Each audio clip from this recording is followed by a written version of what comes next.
that your son has been found in your basement. Oh, shit. So I'm Enigma and I'm a body language analyst, and today we're going to be looking at one of the worst liars that I've ever seen. On a serious note, this man was charged with child abuse when police found his missing son locked in the basement of his own home. This man went on a live TV appeal to find his missing son, only to have it revealed to him mid-interview that his son had actually been found. If I laugh at any point during this video, it's directed towards the comically bad acting from this man, and is by no means an attempt to make light of what is a very serious and very horrible situation. So let's take a look. The father of the missing 12-year-old boy, Charlie, with me is his father, Charlie Bothell. Charlie, we're getting reports that your son has been found in your basement.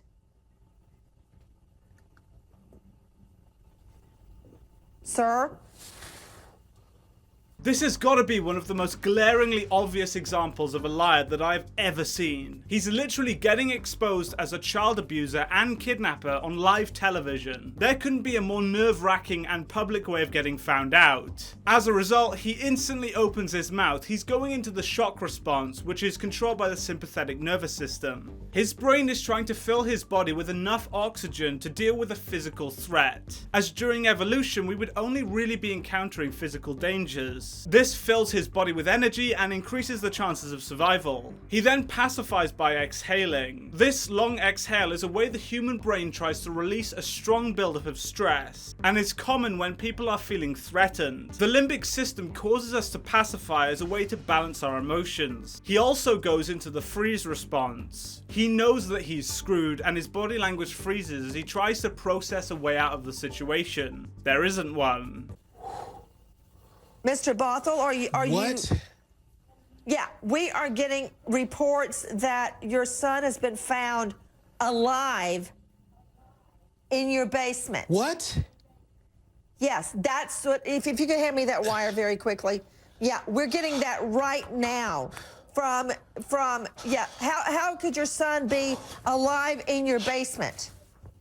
He now does what's called rapid eye and head movement. This is his brain trying to take in as much information as possible about what's going on in order to make better survival decisions. As I said before, we evolved to do all of this when encountering a physical, real-world threat. The brain makes him look around like this as it expects predators to be around us, trying to cause physical harm. Our brains are a bit outdated. He also hyperventilates here. He's constantly gasping for air. This again is because he's in the shock response, and is trying to rapidly prepare to encounter a threat. He needs plenty of oxygen to power his muscles to either stay and fight or run away. He also touches his chest, likely due to the fact that his heart rate would be elevated, and he can feel it pumping aggressively. Oh,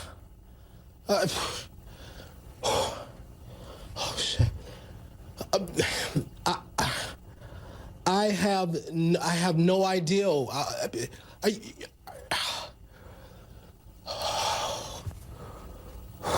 Now, this is just a report that we are hearing out of Detroit that we're trying to confirm. God, everybody please. in New York, please get on it. Let me know when we get Charlie Langton from WWJ.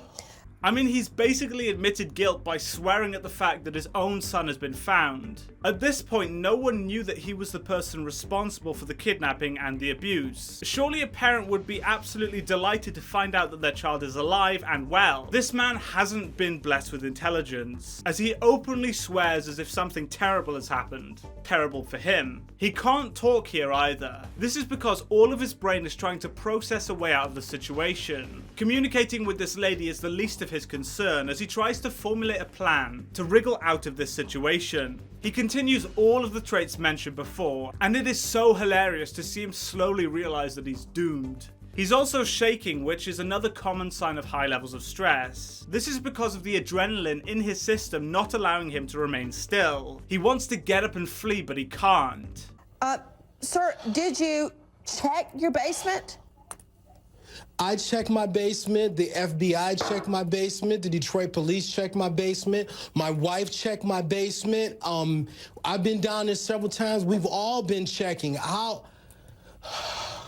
Okay, this is what we are hearing, that the missing 12-year-old boy has been found alive and well in his father's basement. Now, this is what I don't understand, why you guys would have reported he's missing.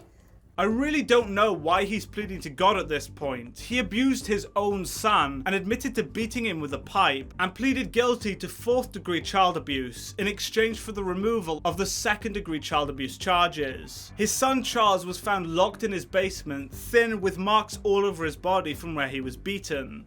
This man knows that he did some extremely horrible things, which is why he seems so scared here. This is the perfect example of someone under incredibly high levels of stress, and it's very rare to see. If you want to detect a liar, watch this clip a few times over and expect to see some of these traits shown in the person that you suspect of being a liar. They will be significantly toned down, but recognizable regardless.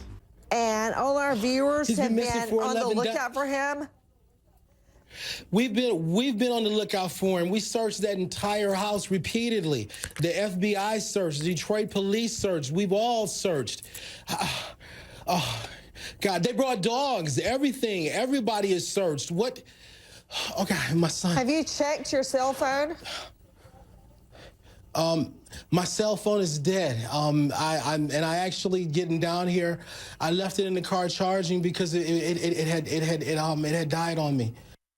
So when he's lying here, he can't make eye contact with the lady. He has to look away as he fears telling the lie. Our brain forces us to look away and distance from things that make us uncomfortable and or stressed. A lack of eye contact or too much eye contact are strong signs of a liar. This man was jailed for a year and a bit, which in my opinion is vastly lower than what he should have gotten. He nearly got done for torture, which would have seen him get a life sentence. So for that to be reduced dramatically to just over a year, when it's very obvious that his boy was abused, is an absolute joke. Anyway, I thought it was a really good example of a lie getting exposed and might help you identify lies in the future. So thank you so much for watching this video, guys. If you did enjoy it, please be sure to hit that like button and subscribe for more content, and I'll see you in the next video.